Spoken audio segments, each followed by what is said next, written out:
Hello students, welcome back to our YouTube channel. आज हम हमारी लास्ट वीडियो बनाएंगे इस चैप्टर की, एंटरप्रेन्योरशिप की, जो टॉपिक है क्वालिटीज़ ऑफ सक्सेसफुल एंटरप्रेन्योर। आइए हम पढ़ते हैं, स्टार्टिंग करते हैं इसकी। फर्स्ट पॉइंट लिखा हुआ है good health and stamina. An entrepreneur has a sound health. Sound health मतलब पॉजिटिव। पॉजिटिव कैसे? अच्छी हेल्थ होनी चाहिए। अब अच्छी हेल्थ होने का मतलब ये नहीं है कि खाते पीते घर का होना चाहिए। अच्छी हेल्थ का मतलब उसकी मेंटल स्टेट, मतलब दिमागी तौर पे हालत सही होनी चाहिए, साउंड माइंड होना चाहिए, ठीक है, और फिज़िकली भी फिट होना चाहिए। देखो ये दोनों चीज़ें यहाँ लिखी हुई हैं। क्या? Sound health to put a greater amount of physical and mental efforts, ताकि वो अपनी फ़िज़िकल वे में और अपन मेंटल तरीके से, दोनों वे से अपनी पूरा 100% दे सके। क्यों?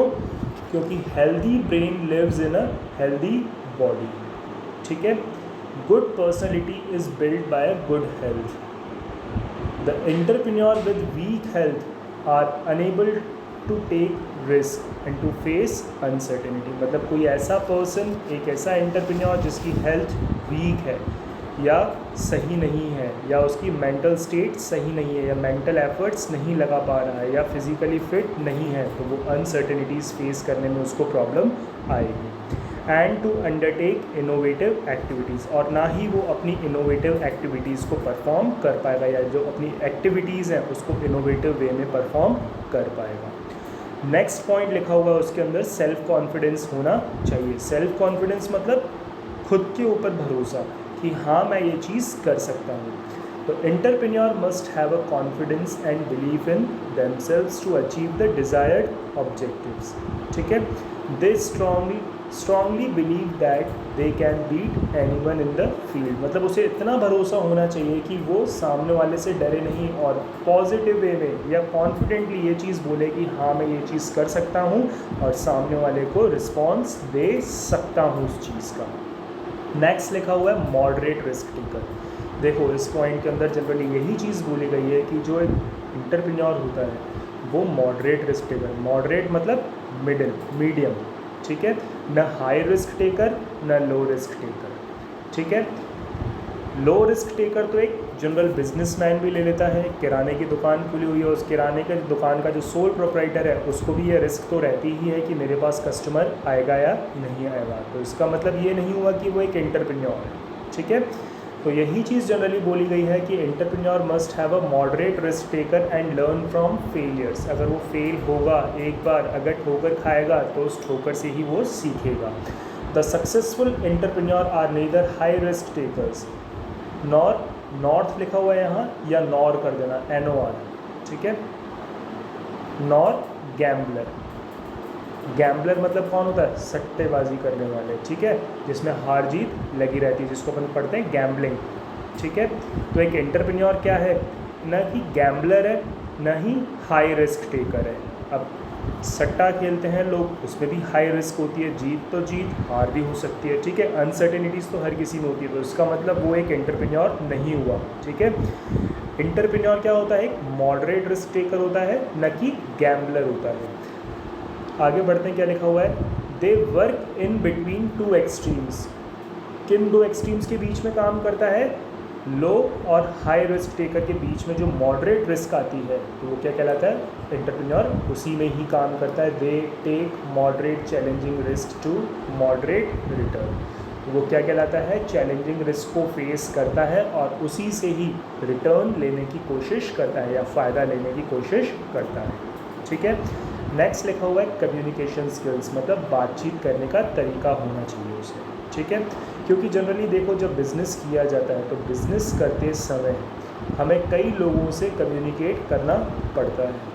तो लोगों से किस तरीके से बातचीत की जाए, सामने वाला आपकी बात पे भरोसा करता है या नहीं करता है, ये उसके ऊपर डिपेंड करता है। तो क्या लिखा हुआ है? N entrepreneur must be well versed with the art of communication. मतलब उसके अंदर कम्युनिकेशन क्वालिटी होनी चाहिए, ठीक है। It is that skill through which both the sender and receiver understand each other. क्योंकि कम्युनिकेशन ही ऐसी स्किल है, या कम्युनिकेशन स्किल्स के थ्रू ही जो सेंडर है और जो रिसीवर है दोनों एक दूसरे को समझ सकते हैं।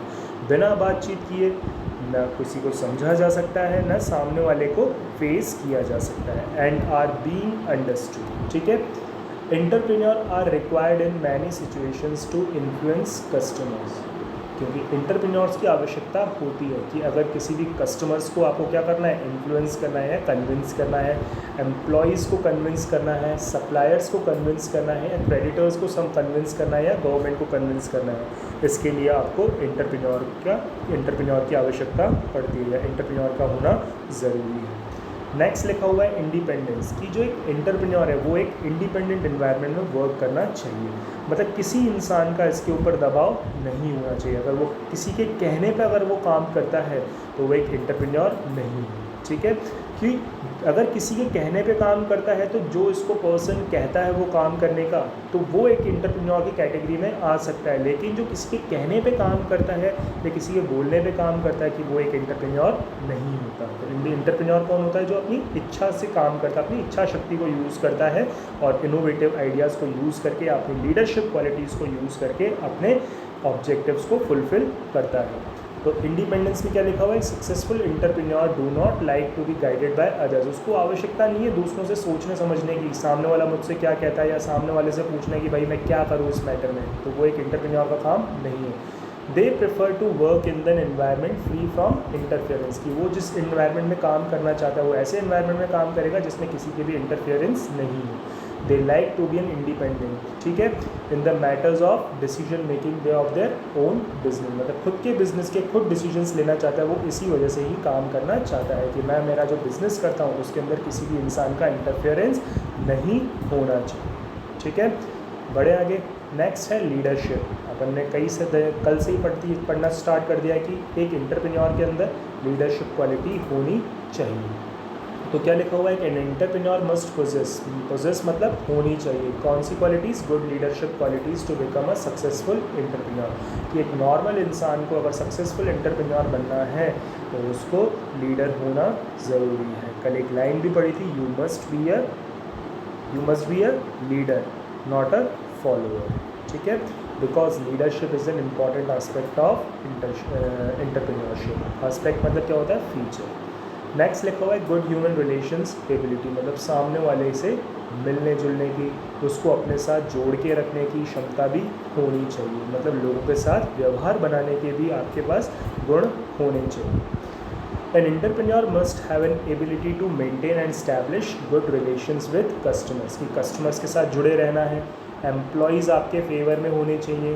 तो अब एम्प्लॉयज़ आपके फेवर में कब होंगे, जब आपके उनके साथ रिलेशंस अच्छे होंगे। तो एक गुड रिलेशंस किसके अंदर, एक इंसान के ऊपर डिपेंड करते हैं कि उसका सामने वाले के प्रति क्या रिस्पॉन्स है।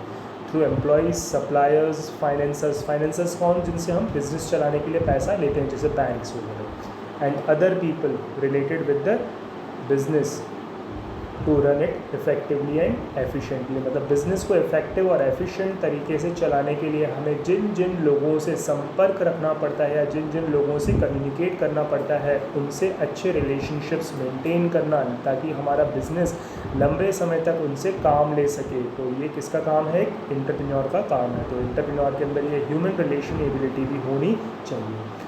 लास्ट टॉपिक जो हमारा कहता है उसकी मेंटल एबिलिटी। मेंटल एबिलिटी मतलब होता है सोचने समझने की क्षमता। ठीक है, तो सोचने समझने की क्षमता क्या होती है, हर इंसान की अलग अलग होती है। तो इसलिए इसको यहाँ पर क्या बोला गया है, देखो, inner strength of an entrepreneur. ये हर एक इंसान की खुद की एक इनर स्ट्रेंथ होती है कि उसके अंदर क्या ये एबिलिटी या ये फीचर है या नहीं है, या सामने वाले की सोचने समझने की क्षमता कितनी है किसी चीज़ को।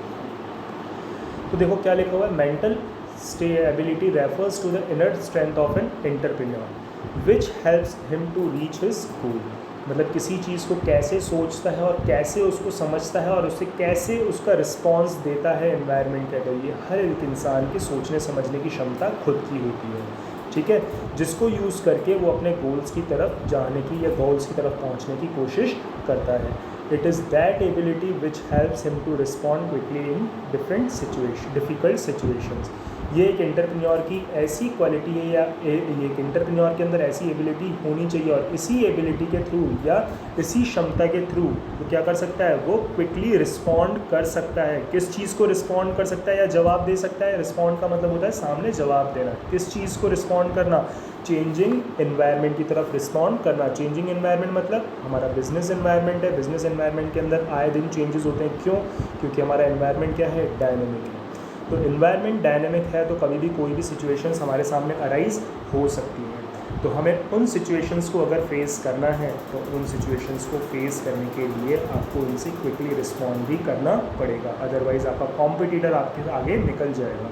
तो इसलिए क्या बोला गया है कि आप एंटरप्रेन्योर के अंदर सोचने समझने की क्षमता भी होनी चाहिए कि वो एनवायरनमेंट को किस तरीके से समझता है और उसे कैसे रिस्पॉन्स देता है, ताकि वो डिफ़िकल्ट सिचुएशंस में या जो भी नई सिचुएशंस बिजनेस के सामने अराइज होती हैं उनका क्विकली तरीके से या फास्ट तरीके से रिस्पॉन्स दे सके। इसी के साथ ही आज हम हमारा फर्स्ट चैप्टर कंप्लीट करते हैं जिसका नाम था एंटरप्रेन्योरशिप। अगला चैप्टर मैं बहुत ही जल्दी डालने की कोशिश करूंगा। मेरे हिसाब से अगले चैप्टर के जो वीडियोस हैं मैं लूँगा इंडियन कॉन्ट्रैक्ट एक्ट या legal provisions relating to contract. ये आपका बोर्ड के अंदर 16 मार्क्स का चैप्टर रहेगा।